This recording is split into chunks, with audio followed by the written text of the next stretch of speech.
dear students. Today I am going to explain you chapter number 13 from class 8, and the name of the chapter is Ahilya Bai, a great Indian queen. Let's start. India is a land of many great men and women. हमारा जो भारत देश है वो महापुरुषों और महान नारियों का देश है. Their work and great deeds are remembered even after 100 years. और इन महापुरुषों के द्वारा, इन महान नारियों के द्वारा किए गए काम सैकड़ों सालों बाद भी याद किए जाते रहेंगे. One such great figure was Ahilyabai Holkar, और उन्हीं में से एक है Ahilyabai Holkar. She was born in 1725 in a small village named Kaundi in Beed district, Maharashtra. Ahilyabai का जन्म महाराष्ट्र में बीड डिस्ट्रिक्ट के एक छोटे से गांव कौंडी में हुआ था.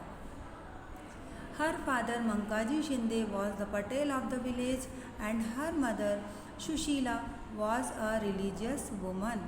उनके पिताजी जो थे उनका नाम मंकाजी शिंदे था जो कि गांव के पटेल थे, और उनकी माताजी का नाम सुशीला था जो एक बहुत ही धार्मिक महिला थी. एट दैट टाइम, उस समय girls did not go to school, लड़कियों को स्कूल नहीं भेजा जाता था. But Ahilyabai's father taught her to read and write at home. लेकिन अहिल्याबाई के पिताजी ने उनको घर पर ही पढ़ाई लिखाई करवाई. Ahilyabai's entrance on to the stage of history was something of an accident. Ahilya according to the legend. और अहिल्याबाई का नाम इतिहास के पन्नों में स्वर्ण अक्षरों से लिखा गया क्योंकि उनके साथ कुछ ऐसा हुआ जिसकी वजह से उनका नाम स्वर्ण अक्षरों में इतिहास में अंकित है. Malharrao Holkar the king of Malwa territory. Territory means होता है बेटा साम्राज्य, जो कि मालवा साम्राज्य के राजा थे. Stopped at Kaundi on his way to Pune. Malharrao Holkar Malwa साम्राज्य के राजा पुणे जाते वक्त रास्ते में कुछ देर के लिए कौंडी गांव में रुके. एंड सा the 8-year-old Ahilyabai at the temple service in the village. तब उन्होंने क्या देखा? तब उन्होंने 8 साल के अहिल्याबाई को देखा जो कि मंदिर की सेवा में मग्न थी. Recognizing her pity and her character, he brought the girl to the Holkar territory as a bride for his son Khande Rao. और उस छोटी सी बच्ची की मासूमियत देखकर और उसका व्यवहार देखकर जो मल्हार राव थे उन्हें अपनी बहू बनाकर अपने मालवा साम्राज्य में ले आए थे, और उनके बेटे का नाम खांडे राव था. अनफॉर्चुनेटली, दुर्भाग्यवश, Ahilyabai's husband was killed in a battle in 1754. Ahilyabai के जो पति थे उनकी एक युद्ध में 1754 में मृत्यु हो गई. व्हेन शी वॉज ओनली 29, जब वो मात्र 29 ईयर्स की थी. But Malhar Rao did not lose heart after his son's death. लेकिन मल्हार राव ने अपने बेटे की मृत्यु के बाद भी हार नहीं मानी. He was sure that his daughter in law was no less than a son. क्योंकि मल्हार राव का ये मानना था कि उनकी जो बहू है वो उनके बेटे से किसी भी तरह कम नहीं है. So he trained her in both administrative and military affairs. तो उन्होंने अपनी बहू को ट्रेन करना, प्रशिक्षण देना शुरू कर दिया. एडमिनिस्ट्रेटिव मतलब प्रशासनिक कार्यों में भी, दरबार के कार्यों में भी, और युद्ध की कलाओं में भी. But he too died after 12 years. लेकिन 12 वर्षों के बाद मल्हार राव की भी मृत्यु हो गई. Ahilyabai had many qualities as a ruler and as a human being. Ahilyabai में काफ़ी सारी विशेषता थी, काफ़ी सारे गुण थे, एक शासक के नाते और एक अच्छे मनुष्य के नाते. She heard every complaint in person. वो अपने राज्य के सारे लोगों की शिकायतें सुनती थी. She cared for the poor in her state. और वो अपने राज्य के गरीब लोगों की देखभाल करती थी.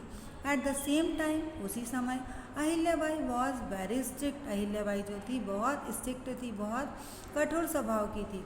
She did not allow any one two misuse the money of the state. वो अपने राज्य के किसी भी व्यक्ति को पैसे का दुरुपयोग करने के लिए कभी भी अनुमति नहीं देती थी. If her officers tried to deceive or harass the people, she would punish the officers immediately. और उनके अधिकारियों में से यदि कोई व्यक्ति ऐसा होता था जो कि लोगों को डिसीव करता था, धोखा देता था या लोगों को डराने धमकाने की कोशिश करता था, तो वो तुरंत ही उस ऑफिसर को सज़ा देती थी. Ahilyabai was a very brave and strong minded queen. Ahilyabai बहुत ब्रेव थी, बहुत बहादुर थी और साथ ही साथ बहुत बुद्धिमान थी। Her own son died within 1 year of Malhar Rao death, और उनके अपने खुद के बेटे की मृत्यु मल्हार राव की मृत्यु के 1 साल बाद हो गई थी। एट दैट टाइम, उस समय, she had a minister called Gangadhar, उनके राज्य के जो मंत्री थे उनका नाम गंगाधर था। ही सा that Ahilyabai had lost her husband, her father in law and, जब गंगाधर ने ये देखा कि अहिल्याबाई के ससुर, पति और बेटी की मृत्यु हो चुकी है, ही बिकेम ग्रीडी, वो लालची हो गए। एंड टोल्ड हर, और उन्होंने अहिल्याबाई से क्या कहा, that a woman could not rule a state properly, कि कोई भी महिला अपने राज्य पर प्रॉपरली या अच्छे तरीके से शासन नहीं कर सकती है।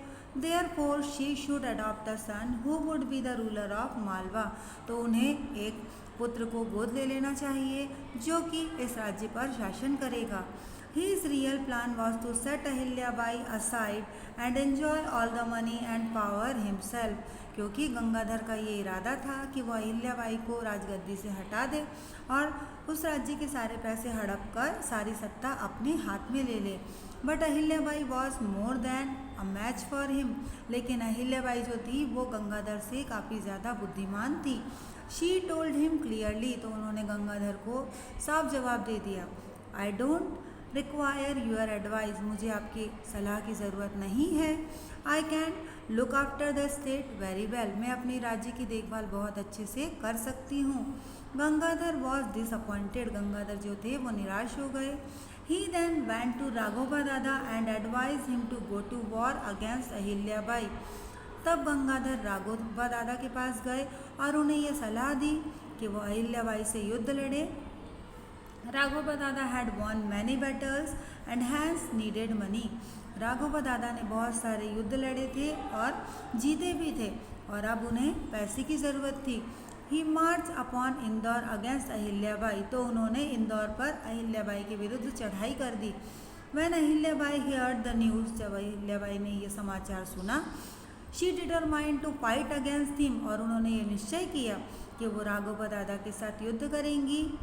And decided to teach him a lesson, और उन्हें सबक सिखाएंगी।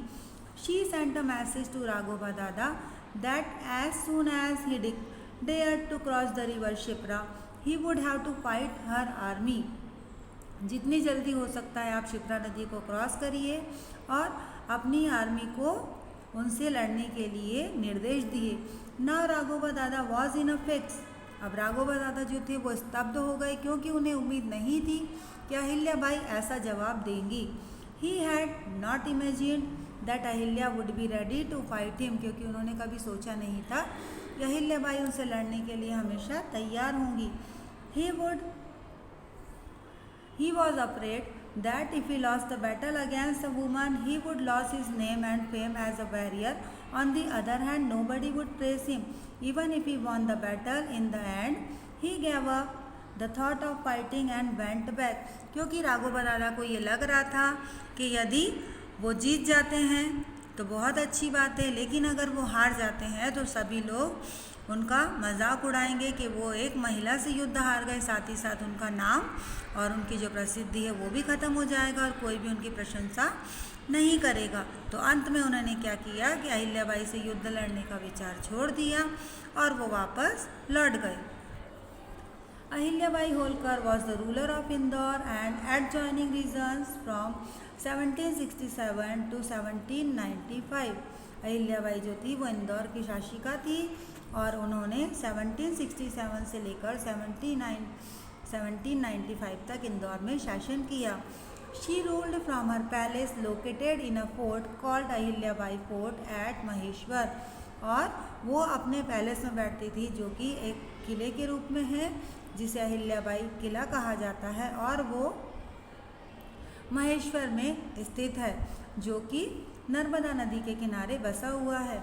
During her reign Indore grew to be a powerful city of the Malwa region, और उनके शासनकाल में इंदौर जो है उसने बहुत सा विकास किया और मालवा क्षेत्र का बहुत ही शक्तिशाली क्षेत्र के रूप में इंदौर उभर कर सामने आया। She also built and renovated a number of temples including the Vishwanath temple of Varanasi and the Vishnupat temple of Gaya. Lakshmibai ने बहुत सारे मंदिर बनाए और काफ़ी सारे मंदिरों का पुनः निर्माण किया, जिसमें कि विश्वनाथ टेम्पल प्रमुख है जो कि वाराणसी में स्थित है और विष्णुपद टेम्पल जो कि गया में स्थित है. She built dozen of temples, ghats, wells, tanks and rest houses across the area, stretching from the Himalayas to the pilgrimage centers in South India. और उन्होंने बहुत सारे मंदिर बनवाए, घाट बनवाए, कुएं बनवाए, टैंक बनवाए, रेस्ट हाउस बनवाए उन लोगों के लिए जो कि हिमालय जाते थे परिक्रमा करने के लिए. Ahilya's capital at Maheshwar was the scene of literally, musically, artistic and industrial enterprises. Ahilyabai की जो राजधानी थी वो महेश्वर थी, जो कि सुंदरता से परिपूर्ण है, जहाँ का संगीत प्रसिद्ध था, जहाँ के कलाकार प्रसिद्ध हैं और जो कि औद्योगिक रूप से भी बहुत ज़्यादा फेमस है. She also patronized the Sanskrit scholar Khushali Ram, craftsman, sculptor and artist received salaries and honors at her capital, and she even established a textile industry in Maheshwar. Ahilyabai हमेशा कलाकारों की प्रशंसा करती थी और उन्हें मोटिवेट करती थी. वो संस्कृत स्कॉलरशिप उन्होंने देना शुरू किया था जो कि उन्होंने खुशहाली राम को दी थी और उनके यहाँ काम करने वाले सभी क्राफ्टमैन जो स्कल्पचर थे और कलाकार थे उन्हें सैलरी दी जाती थी और सम्मान दिया जाता था. और महेश्वर में अहिल्याबाई ने टेक्सटाइल इंडस्ट्री का भी निर्माण किया. The saris of Maheshwar are still famous for their texture and quality. और आज भी महेश्वर की साड़ी जो है, जो माहेश्वरी साड़ी होती है, उन्हें इनकी क्वालिटी के लिए जाना जाता है. India has had many female rulers. Bharat में बहुत सारी महिला शासिका हुई हैं. वॉरियर वुमन जिन्होंने युद्ध लड़े हैं, एंड पोएट क्वींस और ऐसी रानियाँ हुई हैं जिन्होंने बहुत सी कविताएं लिखी हैं. But Ahilyabai Holkar commands more affection and respect for her accomplishments during her 30-year-long reign in Malwa than any other queen. लेकिन जो महारानी लक्ष्मीबाई है उन्हें लोगों से इतना प्यार मिला, लोगों से इतना सम्मान मिला उनके 30 वर्ष के शासनकाल में, जो कि किसी भी अन्य रानी की तुलना में बहुत ज़्यादा था. She was truly a magnificent woman. वो वाकई में एक सबसे अलग महिला थी जो कि बहुत ही आकर्षक व्यक्तित्व की थी. एंड एबल रूलर, एक योग्य शासक, एंड अ ग्रेट क्वीन, और एक महान रानी. Therefore she is remembered with love and respect in all parts of the country. इसीलिए आज भी अहिल्याबाई को याद किया जाता है प्रेम के साथ और सम्मान के साथ, जो कि देश के सभी भागों में उन्हें हम जानते हैं. सो बेटा, आई होप कि आपको ये एक्सप्लेनेशन जो है chapter number 13 Ahilyabai a great Indian queen काफ़ी अच्छे से समझ में आ गया होगा. In my next video I will send question answers and exercise given in the same chapter. Thank you.